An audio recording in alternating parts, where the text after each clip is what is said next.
I would like to do a little experiment. So could you please take out your phones? And when you have them turned on, could you just hold them up so you can see? Okay.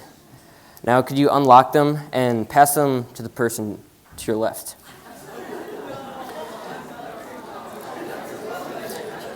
Now wait, okay.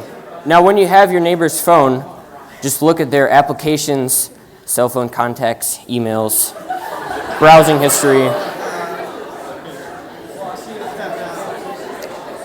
their pictures. Okay, not really. You can pass the phones back, but obviously we got a pretty good reaction. So now if you take the experiment we just did and apply it to a much larger scale, I guess we have kind of mass surveillance. And now we may not realize it, but every day we're subject to this surveillance, whether it's our parents checking our phone or our school checking our Chromebooks browsing history. Now we live very connected lives, and we rely and store many of our personal information on our devices. So how do we keep this information safe? Well, we use encryption. And encryption has become a very large part of our lives, but it's being used against us by terrorists in order to prevent law enforcement to gain the necessary information in order to shut down these terrorists. So today we'll be looking at 3 different attacks where technology, in addition to encryption, has been integrated in order to make these attacks more deadly. So the first use of encryption by terrorists was in 9/11. A laptop was recovered by the FBI, and it was full of encrypted information. It was from Ramzi Youssef, one of the conspirators, along with bin Laden. Now, when this laptop was recovered, the FBI was unable to open it, so they sent it to the CIA. And it took them a year to decrypt all the information in that laptop.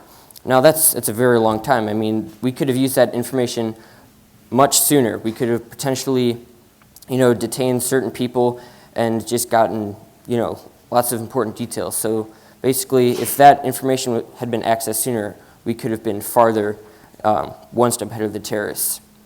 Now, another instance where not cryptography was used, but just a strange way of integrating technology in order to make an attack more devastating was the 2008 attack in Mumbai. 10 terrorists from Lak-e-Taiba stormed the city of Mumbai and launched a series of shootings and bombings, killing and injuring many people. Now, these terrorists had the necessities of any military or terror organization. They had guns, they had small explosives, and even night vision goggles. But why the attack was so deadly and so unpredictable is because the terrorists had BlackBerries. They set up a headquarters in Pakistan that was designated to monitoring the 24-hour news coverage of the attack unfolding. And so when there was an update that was broadcast on the news, they knew where the terrorists were, so they had an update on their position. And it was in that way, and then they would call in and inform the terrorists. And it was in that way that the terrorists literally stayed one step ahead of the responding military forces. And they could carry out this attack for much longer and make it all the more devastating because they always had the upper hand. Now, just because BlackBerries and guns were used for a negative purpose doesn't mean we can ban them altogether. Now, guns can sometimes help us and give valuable information. Like the guns used in the Paris attacks were traced back to a cellar in southern Florida. So that helps us gain information when fighting these terrorists. But you can't obviously put a ban on BlackBerries. And now the third attack that we'll look at was the second deadliest terrorist attack to take place on U.S. soil after 9/11, and that was the horrific San Bernardino shootings. An iPhone was recovered belonging to Saeed Farouk, one of the shooters, and it was recovered by the FBI.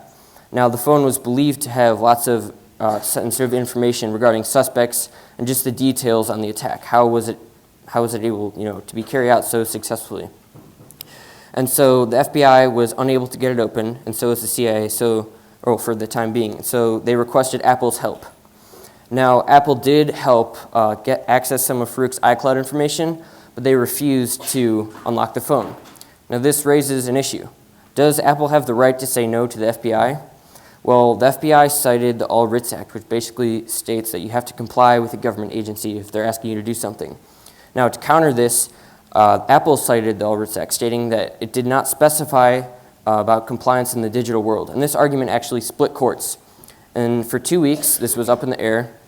until the director of the FBI announced at a press conference that they had opened the phone with a tool acquired from a third party. Now, so why didn't Apple help? I mean, all along, they did get the iPhone open. No one knows how, they won't release the details, but why did Apple not help? You see, if Apple were to open that one phone, all of our security would have been compromised.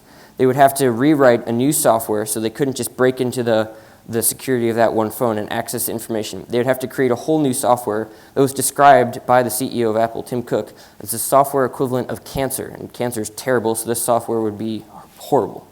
And so they would get into that phone, but at the same time compromising all of our other phones. And so for the time being, I mean, that might have been worth it. What if they had written that software and gotten into the phone sooner? Would it have been worth it in the long run? And will we need to apply this in the future for fighting terrorists? Will we need to create a backdoor in order to access vital information? Let's just put this into simpler terms. Okay, so your mom and dad, let's just say they check your phone on a regular basis and they don't allow you to play games, but you really like, playing games on your phone. So it's random. You never know when they're going to check it. Does this mean that you don't play games on your phone, or you become kind of deceptive and sneakier and you find alternative ways to play these games on your phone? And this is the issue of a backdoor. Is it worth compromising, all of our privacy for maybe a temporary solution for fighting terrorism? Because eventually, I'm sure they would find other means. We've already seen this by them incorporating encryption into their attacks to make it harder for us to access that information. So at the end of the day, I mean, it really comes down to, what do we value more, our security or our privacy? Thank you.